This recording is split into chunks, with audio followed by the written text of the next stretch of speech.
The brief we have been given is very wide, and I cannot do all of it, so I'm going to do some little bits. I'm going to say a little bit about the power of science, how strong science is, how useful science is, and I am going to say a little bit about where authority and power lie in science, particularly in research science. And I have some slides which I hope will help, because I have a rather curious English accent, British accent. I am an astronomer, and so I am used to working with big things and very distant things. And to me, immediately, the power of science is revealed when we realize that we can study distant galaxies, millions of millions of millions of kilometers away. And we can study stars in these galaxies, because each galaxy is typically 100,000 million stars. And with the equipment we have today, we can study the chemistry of these stars, we can study the way they are moving, we can study the way they are grouped.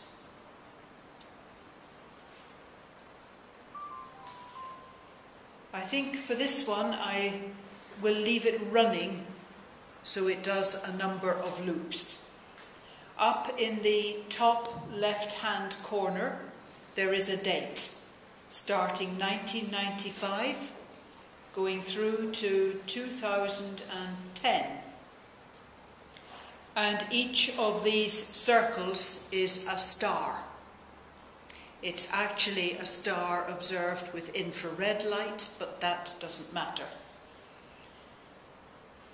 And the video is made of a whole lot of still photographs put together, and you can see the way stars are moving. These are stars near the center of our galaxy, where there is a big black hole. And the way these stars move show that there is a black hole. Here, there is something with very strong gravity. It makes the orbits of the stars curve. It bends the orbits of stars. If you look particularly at this star with the yellow orbit, it goes round. It's this one. Watch it as it moves.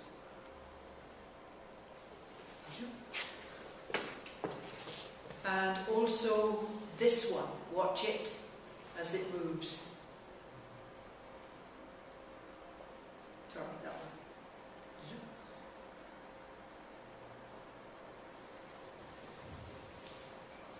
Normally, stars should move in straight lines, unless something tugs them. And here, in the middle of this picture, there is something that we cannot see, but has lots of gravity, and is tugging the stars to go round in curves. And we understand there is a black hole there, right at the centre of our galaxy. It has a mass of maybe 10 million times the mass of our sun, which is pretty big, but actually compared with some other galaxies is not so big. But with fairly simple science, we can study that as well. Science also lets us study tiny pulsating stars. These stars are 10 kilometers across, and they are at distances of hundreds of millions of kilometers away. And so good is our science, we can study these. Those are just a few samples of the power of science. And it's very exciting, I enjoy it hugely, but it doesn't work everywhere. Science does not reach everybody. Many people do not understand science, are scared of science, and cannot tell what is good science and what is crazy science. One example is there is a scare that the world is going to end next year, 2012, on December the 21st, just after 11 o'clock in the morning. And there are many reasons given for this. I've picked just one. It's because all the planets are in a line and they're going to pull the Earth and maybe tear it apart, and it will be the end of the world. The planets are not lined up like that in 2012. The next time they will be lined up like that is 2040. Even if they were lined up like that, it would have no serious effect. It would make the tides in the sea a little higher by 0.5 millimetre. It will not end the world. And there have been occasions in the past where the planets were lined up and nothing happened. So why this crazy science? Actually, there are often scares about the end of the world. 2012 is the next one, but there'll be another.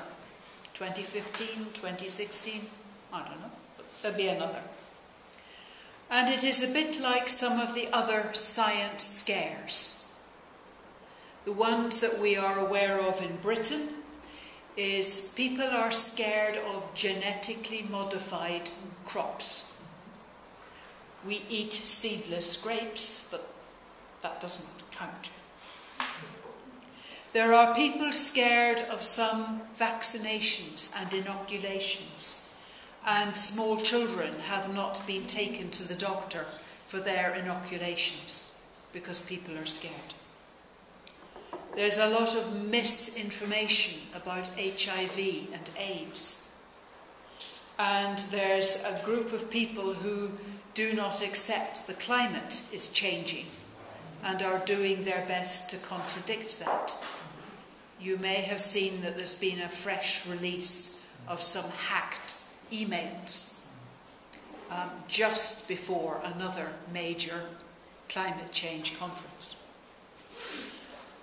And for these people, rational arguments don't work.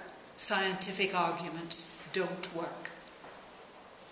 And I think that applies to quite a lot of people, and we need to remember that. So science is also powerless as well as powerful, or maybe those of us who are trying to explain science are useless. Power in science. Is there power in science? Who has the power in science? I think the same question is, who has the authority in science? Who is respected? Whose word counts? Well, the quick answer is, of course, in research science, it is the data that matters, the results. And nothing else matters, does it? That's absolutely black and white and clear. It's the data. Full stop. Period. I don't think so.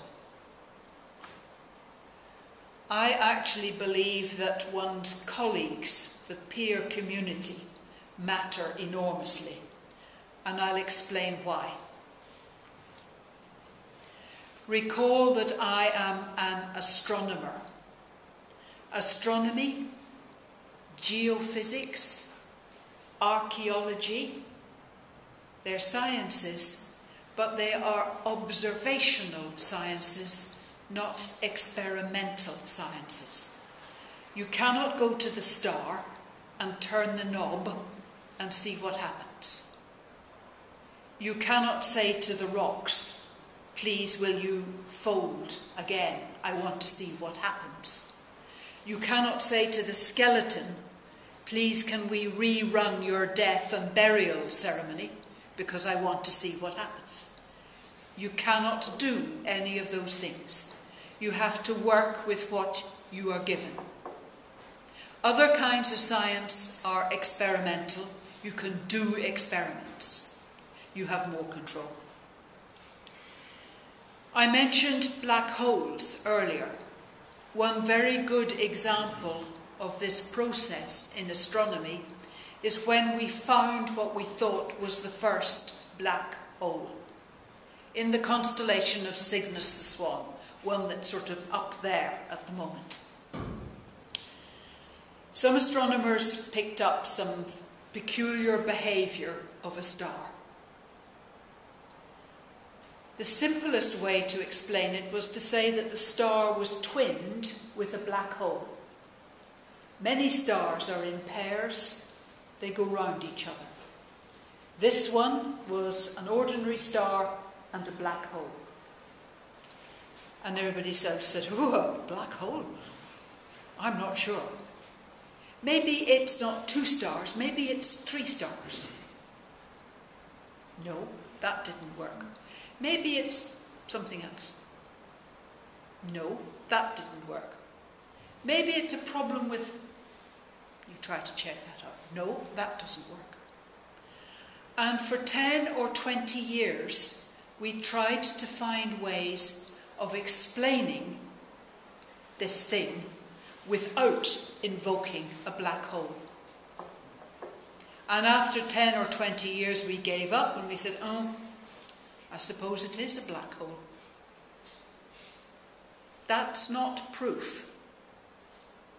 That's a community decision. Oh, I suppose it's a black hole. Your community, your scientific community, your peers are very, very important. If they will accept your crazy idea, you're okay. You will get a position, you will get money, you will get your papers published. But if they do not accept your crazy idea, you have no job, no money, and no publications, and no time on the telescope.